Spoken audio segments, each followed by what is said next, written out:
Germany നൈപുണ്യമുള്ള തൊഴിലാളികളിൽ കൂടുതൽ ശ്രദ്ധ ഉയർന്ന ആവശ്യമുള്ള മേഖലകളിൽ IT., engineering, health care, Indian പ്രൊഫഷണലുകൾക്ക് ഗുണകരമായ വിധത്തിൽ ജർമ്മനി വർക്ക് വിസ ഇൻടേക്ക് വർദ്ധിപ്പിക്കുകയും ഓപ്പർച്യൂണിറ്റി കാർഡ് പരിഷ്കാരങ്ങൾ നടപ്പാക്കുകയും ചെയ്തിട്ടുണ്ട്. ചില ബ്ലൂ കാർഡ് തൊഴിൽ മേഖലകളിൽ ശമ്പള പരിധി കുറച്ചിട്ടുണ്ട്. ഇതോടെ യോഗ്യത നേടുന്നത് കൂടുതൽ എളുപ്പമാകും.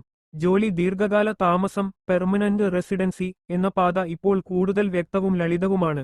ഇതെല്ലാം ആഗോള പ്രതിഭകളെ ആകർഷിക്കാനുള്ള ജർമ്മനിയുടെ ശക്തമായ ശ്രമം. ജർമ്മനി നൈപുണ്യമുള്ള തൊഴിലാളികളിൽ കൂടുതൽ ശ്രദ്ധ ഉയർന്ന ആവശ്യമുള്ള മേഖലകളിൽ IT., engineering, health care, Indian പ്രൊഫഷണലുകൾക്ക് ഗുണകരമായ വിധത്തിൽ ജർമ്മനി വർക്ക് വിസ ഇൻടേക്ക് വർദ്ധിപ്പിക്കുകയും ഓപ്പർച്യൂണിറ്റി കാർഡ് പരിഷ്കാരങ്ങൾ നടപ്പാക്കുകയും ചെയ്തിട്ടുണ്ട്. ചില ബ്ലൂ കാർഡ് തൊഴിൽ മേഖലകളിൽ ശമ്പള പരിധി കുറച്ചിട്ടുണ്ട്. ഇതോടെ യോഗ്യത നേടുന്നത് കൂടുതൽ എളുപ്പമാകും. ജോലി ദീർഘകാല താമസം, പെർമനന്റ് റെസിഡൻസി എന്ന പാത ഇപ്പോൾ കൂടുതൽ വ്യക്തവും ലളിതവുമാണ്. ഇതെല്ലാം ആഗോള പ്രതിഭകളെ ആകർഷിക്കാനുള്ള ജർമ്മനിയുടെ ശക്തമായ ശ്രമം.